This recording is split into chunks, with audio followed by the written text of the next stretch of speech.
"We believe the Skripals first came into contact with the nerve agent from their front door," said Dean Haydon, Britain's senior national coordinator for counter-terrorism policing.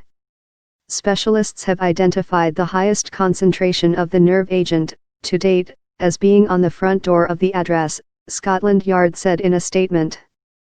Skripal and his 33-year-old daughter, Yulia, have been in a critical condition since being found unconscious on a public bench in the English city of Salisbury on March 4. A British judge has said they may have suffered permanent brain damage.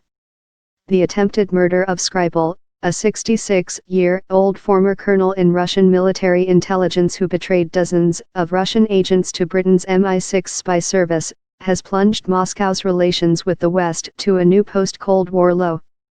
After Britain expelled 23 Russians it said were spies working under diplomatic cover, Russia followed by throwing out 23 British diplomats.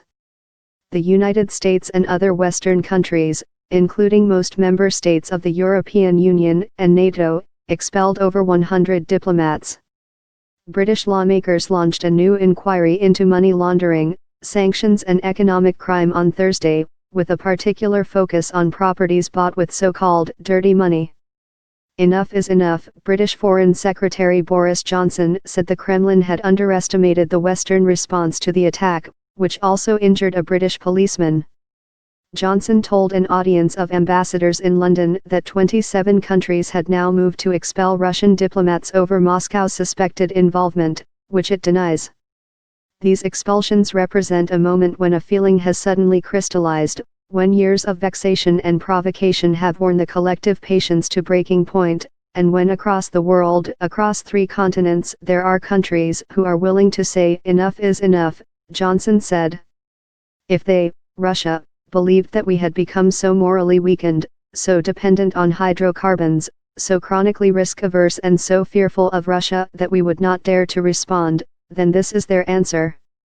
Putin, who has been dealing with a deadly shopping center fire in Siberia, has yet to respond, though Moscow has threatened to take retaliatory action against the West.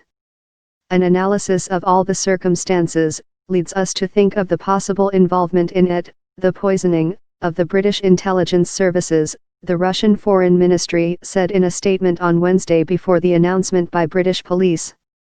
If convincing evidence to the contrary is not presented to the Russian side, we will consider that we are dealing with an attempt on the lives of our citizens as a result of a massive political provocation. Since emerging from the world of high espionage and betrayal, Skripal lived modestly in the cathedral city of Salisbury and kept out of the spotlight until he was found unconscious on March 4. His house, which featured a good luck horseshoe on the front door, was bought for £260,000. $360,000, in 2011.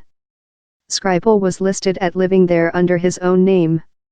In the years since he found refuge in Britain, he lost both a wife and son.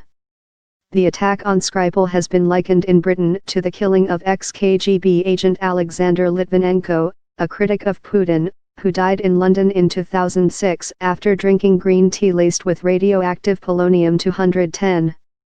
Russia denied any involvement in that killing.